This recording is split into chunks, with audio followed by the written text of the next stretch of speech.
آخرکار دیپ محض چند انچ دیوار سرکا کر زبردستی وہ کمرہ مکمل کروا لیتا ہے۔ یہ ایک بہت بڑی وارننگ تھی۔ میں اگر وہاں ہوتا تو پہلی بار دیوار گرنے پر ہی سمجھ جاتا کہ کچھ گڑبڑ ہے۔ کیا دیپ کو یہ سب بس کمزور سیمنٹ کا کمال لگ رہا تھا؟ ہاں، کیونکہ ایک کٹر شکی انسان ہر ناقابل فہم چیز کو طبعی وجوہات میں فٹ کرنے کی کوشش کرتا ہے۔ اسے لگا ہوگا کہ مٹی کمزور ہے یا مزدور کامچور ہیں۔ صحیح۔ لیکن روحانی اور لوک داستانوں کی دنیا میں بار بار دیوار کا گرنا ایک بہت سخت انتباہ ہوتا ہے۔ یہ اس بات کا اشارہ تھا کہ ایک ایسی شاہراہ پر دیوار چنی جا رہی ہے جو پہلے ہی کسی کے زیر استعمال ہے۔ تو دیوار جیسی تیسی مکمل ہو جاتی ہے۔ پنڈت دوبارہ آتا ہے اور شدید ناراض ہوتا ہے۔ وہ اس مغربی دیوار پر ایک ینتر لگاتا ہے اور تاکید کرتا ہے کہ اس دیوار کے پاس کبھی کوئی چیز مت رکھنا۔ وہ راستہ خالی چھوڑنے کی سخت تاکید کرتا ہے۔ بالکل۔ اب میں یہاں پوچھنا چاہتا ہوں، یہ ینتر کیا ہوتا ہے؟ کیا یہ کوئی دھات کا ٹکڑا ہوتا ہے جو بھوتوں کو روکتا ہے؟ ینتر کو ایک طرح کا روحانی فائر وال یا سافٹ ویئر کوڈ سمجھا جا سکتا ہے۔ اچھا، فائر وال، یہ دلچسپ اصطلاح ہے۔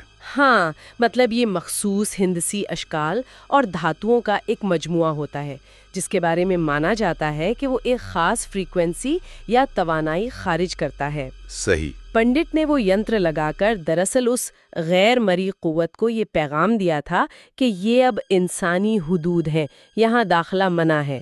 یہ ایک سرحدی لکیر کھینچنے والا عمل تھا۔ لیکن دیپ کہاں رکنے والا تھا؟ ینتر لگ گیا، سرحد بن گئی۔ مگر سردیوں میں جب دھان کی کٹائی ہوتی ہے تو دیپ کیا کرتا ہے؟ وہ کچھ ایسا کرتا ہے جو نہیں کرنا چاہیے تھا۔ بالکل۔ وہ اسی مغربی دیوار کے بالکل ساتھ جس راستے کو صاف رکھنے کی تاکید کی گئی تھی وہاں دھان کی بوریاں چن دیتا ہے۔ یہ وہ لمحہ تھا جب دیپ نے ایک بہت بڑی حد پار کر لی۔ ینتر تو صرف ایک نو انٹری کا بورڈ تھا نا، لیکن دھان کی بوریاں رکھ کر اس نے اس شاہراہ کو مکمل طور پر بلاک کر دیا۔ تو اس کا نتیجہ کیا نکلنا تھا؟ یہ بالکل ایسا ہی تھا جیسے چلتے ہوئے ٹریفک کے بیچوں بیچ اچانک کنکریٹ کے بلاک رکھ دیے جائیں۔ تصادم تو ہونا ہی تھا۔ اور تصادم ایسا ہوا جس کے بعد دیپ کے ہوش اڑ گئے۔ اگلی صبح وہ دھان کی بوریاں اندر ہی اندر سلگ رہی تھیں۔ ہاں، یہ واقعہ بہت حیران کن تھا۔ دیپ کے بھائی نے جیسے ہی انہیں چھڑی سے چھوا وہ راکھ کے ڈھیر میں بدل گئیں۔ اب بتائیں، کیا یہ کوئی کیمیائی رد عمل ہو سکتا ہے؟ دیکھیں، فصلوں میں خود بخود آگ لگ جانا طبعی حالات میں ممکن ہے، لیکن جس طریقے سے وہ اندر سے راکھ بن چکی تھی وہ غیر معمولی تھا۔ بالکل، راکھ کا ڈھیر۔ پیرانارمل تحقیقات میں اسے پولٹرجائسٹ جیسی سرگرمیوں سے جوڑا جاتا ہے، جہاں کوئی ہستی اپنی موجودگی کا احساس دلانے کے لیے مادی چیزوں کو جلا کر یا تباہ کر کے اپنا غصہ ظاہر کرتی ہے۔ اور غصہ تو بس شروعات تھی۔ اس واقعے کے بعد گھر کے مغربی حصے کا درجہ حرارت اچانک ڈرامے طور پر گر گیا۔ برف جیسا ٹھنڈا ہو گیا۔ ہاں، وہاں ایک خون جما دینے والی سردی محسوس ہونے لگی۔ یہ ایک بہت اہم سائنسی اور مافوق الفطرت ربط ہے۔ تھرمو ڈائنامکس کے اصول کے مطابق توانائی نہ تو پیدا کی جا سکتی ہے نہ ختم۔ بالکل درست۔ تو جب کوئی غیر مرئی ہستی ہمارے مادی ماحول میں ظاہر ہونے کی کوشش کرتی ہے تو اسے توانائی درکار ہوتی ہے۔ وہ ارد گرد کی ہوا سے حرارت کھینچ لیتی ہے۔ اچھا، تو اس لیے وہ جگہ ٹھنڈی پڑ جاتی ہے؟ ہاں، وہ برف کی طرح ٹھنڈی ہو جاتی ہے۔ یہ ایک طرح کا میٹا فزیکل بلیک ہول بن جاتا ہے جو ساری حرارت نگل رہا ہوتا ہے۔ واہ، میٹا فزیکل بلیک ہول، یہ تشبیہ تو رونگٹے کھڑے کر دیتی ہے۔ تو اب اس بلیک ہول کے بیچ دیپ رات کو پہرا دینے بیٹھتا ہے کہ دیکھے آخر یہ سردی کیوں ہے۔ اور پھر اسے وہ نظر آتی ہے۔ بالکل، رات 12:15 بجے کے قریب کھڑکی کے باہر سے ایک بوڑھی عورت گزرتی ہے۔ اس نے مکمل گیلی ساڑی پہنی ہوئی ہے۔ وہ مرکزی دروازے کی طرف جاتی ہے۔ دیپ آواز دیتا ہے، وہ نہیں رکتی۔ اور تیسری رات کیا ہوتا ہے؟ تیسری رات جب دیپ اسے پھر ٹوکتا ہے تو وہ عورت مڑ کر اسے گھورتی ہے اور دیپ کو اس کے جسم سے کچی مچھلیوں کی شدید اور سڑان زدہ بو آتی ہے۔ اف، کچی مچھلی کی بو؟ ہاں، اور وہ نظر اتنی خوفناک ہوتی ہے کہ دیپ اسی رات سے شدید بیمار پڑ جاتا ہے۔ یہاں حسیاتی تفصیلات انتہائی اہم ہیں۔ دیکھیں، وہ عورت، اس کی ساڑی کا گیلا پن اور کچی مچھلی کی بو، یہ سب پانی کی طرف اشارہ کر رہے ہیں نا؟ بالکل۔ یہ کوئی عام بھوت یا سایہ نہیں تھا۔ یہ تمام چیزیں ان 2 تالابوں کا حوالہ دے رہی تھیں جو گھر کے آس پاس تھے۔ اور جب اس نے مڑ کر دیپ کو دیکھا تو وہ دراصل ایک انتباہ تھا کہ تم نے میری حدود میں مداخلت کی ہے۔ اور اس نگاہ کے بعد تو جیسے خاندان پر تباہی آ گئی، فصلیں برباد ہو گئیں، دیپ کی نوکری چلی گئی، مالی نقصان کا تو حساب ہی نہ رہا۔ ایک مسلسل منفیت کا سایہ چھا گیا تھا۔ تنگ آ کر پھر خاندان والے کولکتہ سے ایک تانترک کو بلاتے ہیں۔ وہ آتا ہے اور سب گھر والوں کی کلائی پر کالی ماتا کا ایک دھاگا باندھ دیتا ہے اور کہتا ہے کہ اسے کبھی مت کھولنا۔ اور اس کا کچھ اثر بھی ہوتا ہے۔ ہاں، اس دھاگے سے تقریباً 3 مہینے تک گھر میں مکمل امن رہتا ہے۔ کیونکہ وہ دھاگا دراصل ایک اور روحانی فائر وال تھا۔ لیکن ان غیر مرئی قوتوں کے بارے میں ایک بات بڑی مشہور ہے وہ کیا؟ کہ ان کے پاس انسانوں سے کہیں زیادہ صبر ہوتا ہے۔ وہ انتظار کرتی ہیں کہ کب آپ کا یہ حفاظتی حصار کمزور پڑے یا کب آپ کوئی غلطی کریں۔ اور وہ غلطی گرمیوں میں ہوئی۔ دیپ کا چھوٹا بیٹا چھوٹو وہ گھر کے پاس والے نئے تالاب میں نہانے گیا۔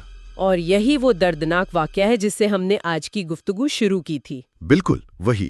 ماں دیکھتی ہے کہ چھوٹو گیلے پیروں کے ساتھ گھر آیا ہے، لیکن کمرے میں وہ نہیں ہوتا اور نشانات فرش سے مٹ جاتے ہیں، اور بعد میں بچے کی لاش اسی تالاب کے کنارے سے ملتی ہے۔ بہت ہی افسوسناک۔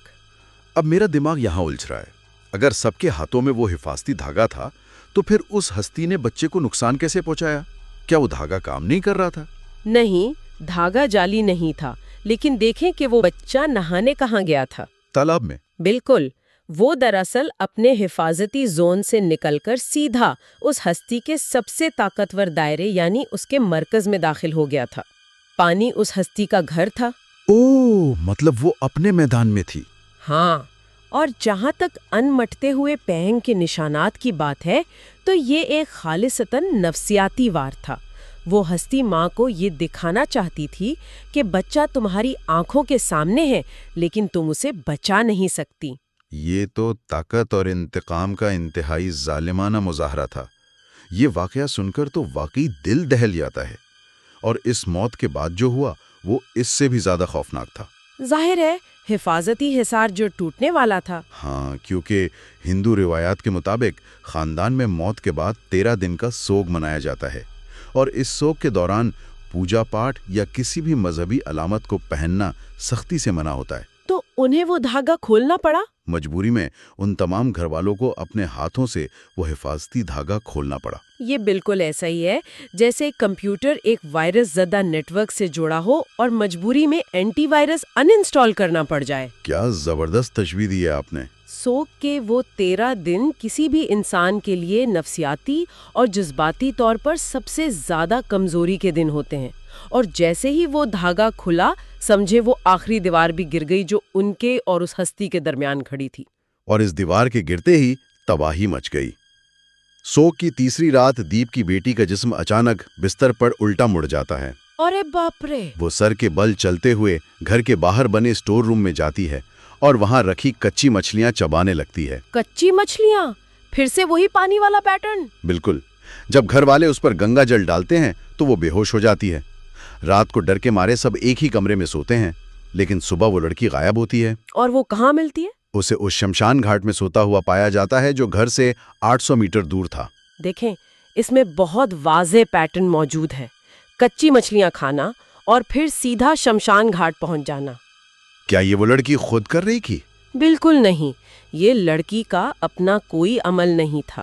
وہ ہستی دراصل لڑکی کے جسم کو استعمال کرتے ہوئے اپنی وہ روزمرہ کی روٹین اور اپنا وہ راستہ دہرا رہی تھی جسے دیپ نے دیوار بنا کر بند کر دیا تھا۔ مطلب تالاب سے شروع ہو کر شمشان گھاٹ تک کا سفر؟ بالکل، وہ اسی پرانے راستے پر چل رہی تھی۔ اور پھر تو پورے گھر میں گیلے پیروں کے نشان ملنا شروع ہو گئے۔ مغربی دیوار سے رونے کی آوازیں آتی، یہاں تک کہ مرے ہوئے بیٹے کا سایہ گھر میں گھومتا نظر آتا۔ وہ گھر تو جیسے ڈراؤنا خواب بن چکا تھا۔ اسی تانترک کو دوبارہ بلایا گیا، لیکن جیسی وہ گھر میں داخل ہوا، بیٹی کے روپ میں اس ہستی نے اسے موت کی دھمکی دی، اور وہ تانترک اتنا خوفزدہ ہوا کہ وہ الٹے پاؤں وہاں سے بھاگ نکلا۔ یہ بہت اہم نکتہ ہے۔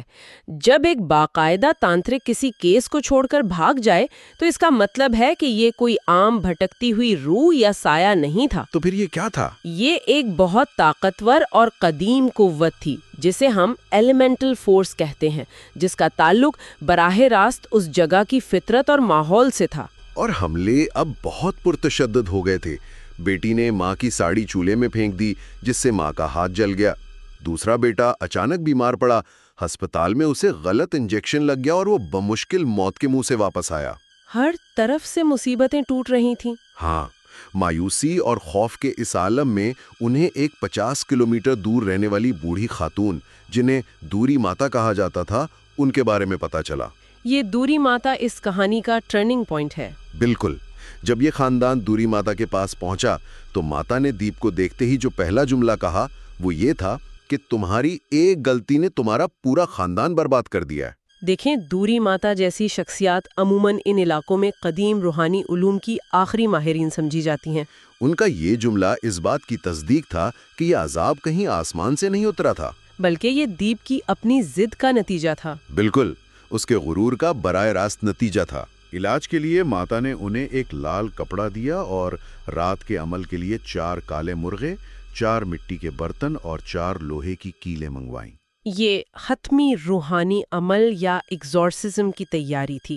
رات کے وقت ماتا آئیں، انہوں نے وہ لال کپڑا بیٹی کے سر پر سے وار کر، یعنی اس کے سر کے گرد گھما کر سیدھا اس نئے تالاب میں پھینک دیا۔ یہ ایک انتہائی کلاسک اور طاقتور روحانی عمل کا طریقہ ہے۔ لال کپڑے کو وارنے کا مقصد اس بیٹی کے اندر موجود ہستی کی توانائی کو اس کپڑے کے اندر مقید کرنا تھا۔ اور پھر اسے پانی میں پھینک دیا گیا۔ ہاں، کیونکہ اسے واپس اسی جگہ پھینک دیا گیا جہاں سے وہ آئی تھی، یعنی پانی۔ اور جیسے ہی وہ کپڑا پانی میں گرا، منظر بالکل بدل گیا۔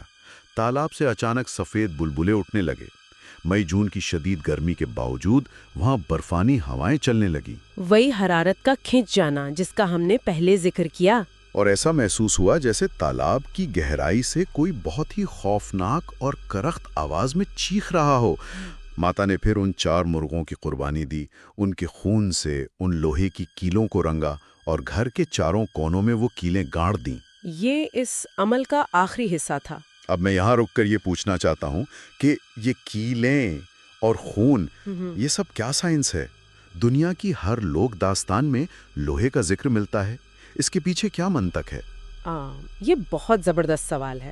اگر ہم اسے مافوق الفطرت سائنس کی نظر سے دیکھیں تو لوہے کی مغناطیسی خصوصیات اسے ایک بہترین گراؤنڈنگ ایجنٹ بناتی ہیں۔ مطلب جیسے بجلی کی تار کی گراؤنڈنگ ہوتی ہے؟ بالکل ویسے ہی، جس طرح تار کو گراؤنڈ کیا جاتا ہے، اسی طرح لوہا غیر مرئی توانائیوں کو زمین میں جذب کر لیتا ہے اور انہیں گزرنے نہیں دیتا۔ اور وہ جو خون کا استعمال تھا؟ قدیم روایات کے مطابق خون زندگی کا سب سے بنیادی عنصر ہے اور اسے ایک بائنڈنگ ایجنٹ کے طور پر استعمال کیا جاتا ہے۔ یہ اس حفاظتی حصار یا اس جادو کو ایک مستقل طاقت فراہم کرتا ہے۔ اچھا، تو چاروں کونوں میں کیلیں گاڑنے کا مقصد گھر کو محفوظ کرنا تھا؟ ہاں، اس کا مطلب تھا کہ اس گھر کے گرد ایک ایسی ناقابل عبور میگنیٹک اور روحانی فصیل کھڑی کر دی گئی جسے توڑنا اب اس ہستی کے لیے ناممکن تھا۔ اور اس عمل کے مکمل ہونے کے بعد جو انکشاف ہوا نا، وہ ایسا تھا جس نے میری عقل کو بالکل دنگ کر دیا۔ وہ اصل سچائی کا سامنے آنا تھا۔ دوری ماتا نے بتایا کہ وہ کوئی انسان کا بھوت نہیں تھا، بلکہ وہ ایک جوکھی یا جلچر تھا، یعنی پانی کی ایک مخلوق جسے ایلیمنٹل ہستی کہتے ہیں۔ ہاں، وہ مخلوق روزانہ مغرب والے پرانے تالاب سے نکل کر مشرق والے شمشان گھاٹ تک جایا کرتی تھی، اور دیپ نے اپنا نیا گھر اور خاص طور پر وہ مغربی دیوار بالکل اس جلجر کی ہائی وے یعنی اس کی مرکزی شاہراہ کے بیچوں بیچ تعمیر کرتی تھی۔ اور یہی وہ نقطہ ہے جہاں کہانی کے تمام بکھرے ہوئے ٹکڑے ایک دم آپس میں جڑ جاتے ہیں۔ بالکل جڑ جاتے ہیں۔ پانی کی وہ خون جما دینے والی سردی، مچھلی کی بدبو، ساڑی کا گیلا پن، بیٹی کا کچی مچھلیاں کھانا اور پھر چلتے ہوئے شمشان گھاٹ پہنچ جانا، سب کچھ واضح ہو گیا۔ جی ہاں، یہ سب کچھ اس جلچر کی حقیقت کو بیان کر رہا تھا۔ اور یاد ہے پنڈت کا وہ انتباہ کہ یہ کسی کا راستہ ہے، وہ 100% درست ماحولیاتی اور روحانی نقشہ تھا۔ بالکل، دیپ نے اس راستے پر دیوار کھڑی کی اور غصے میں آ کر اس مخلوق نے بار بار اس دیوار کو گرایا۔ پھر جب دیپ نے وہاں دھان کی بوریاں رکھ دیں تو اس کا راستہ بالکل بند ہو گیا، جس پر اس نے وہ تباہی کا کھیل شروع کر دیا۔ اور اس واقعے کے بعد وہ کٹر شکی دیپ جو کبھی کسی اندیکھی چیز پر یقین نہیں رکھتا تھا، وہ بالکل بدل گیا۔ اس کی وہ انا اور ضد ٹوٹ چکی تھی۔ اب وہ روزانہ باقاعدگی سے پوجا کرتا ہے اور اس نے تسلیم کر لیا ہے کہ اس کائنات میں ہر چیز انسانی عقل کے دائرے میں نہیں آتی۔ یہ ایک ایسا سبق ہے جو صرف دیپ کے لیے نہیں بلکہ دیکھا جائے تو ہم سب کے لیے ہے۔ لوگ داستانیں یا پرانے لوگوں کی کہانیاں محض وہم نہیں ہوتی، ان میں صدیوں کا مشاہدہ چھپا ہوتا ہے۔ ہاں، ہم انہیں پرانی باتیں کہہ کر ٹال دیتے ہیں۔ بالکل، لیکن یہ کہانیاں دراصل جغرافیائی حدود کی نشاندہی کرتی ہیں۔ فطرت اور ان نامعلوم قوتوں کے اپنے مقررہ راستے اور اصول ہیں۔ جب ہم اپنی جدید ٹیکنالوجی یا غرور کی بنا پر ان اصولوں کو پامال کرتے ہیں تو فطرت زبردستی اپنا وجود منواتی ہے۔ اور اس کی قیمت ہمیشہ تباہ کن ہوتی ہے۔ کیا زبردست بات کہی آپ نے۔ شکریہ۔ تو آج ہم نے اس ٹائم لائن کا جائزہ لیا کہ کس طرح 1995 میں ایک چھوٹی سی ضد سے شروع ہونے والا یہ سفر 97 تک ایک خاندان کو موت کی تاریک وادی میں لے گیا۔ چند پیسوں کی بچت اور میں ہی سب جانتا ہوں کہ خمار نے ایک معصوم بچے کی جان لے لی، اور بالآخر بقا کے لیے انہیں انہی روایات کے سامنے گھٹنے ٹیکنے پڑے جن کا وہ مذاق اڑاتے تھے۔ بالکل۔ اور گفتگو کو ختم کرنے سے پہلے یہ ایک ایسا واقعہ ہے جو ایک بہت گہرا سوال سوچنے پر مجبور کر دیتا ہے۔ وہ کیا؟ کہ آج ہم جن عالیشان اور مضبوط عمارتوں میں محفوظ بیٹھے ہیں، انسان سوچے تو صحیح کہ کیا واقعی ان کی بنیادوں کے نیچے کوئی ایسی پرانی شاہراہ نہیں دبی ہوئی؟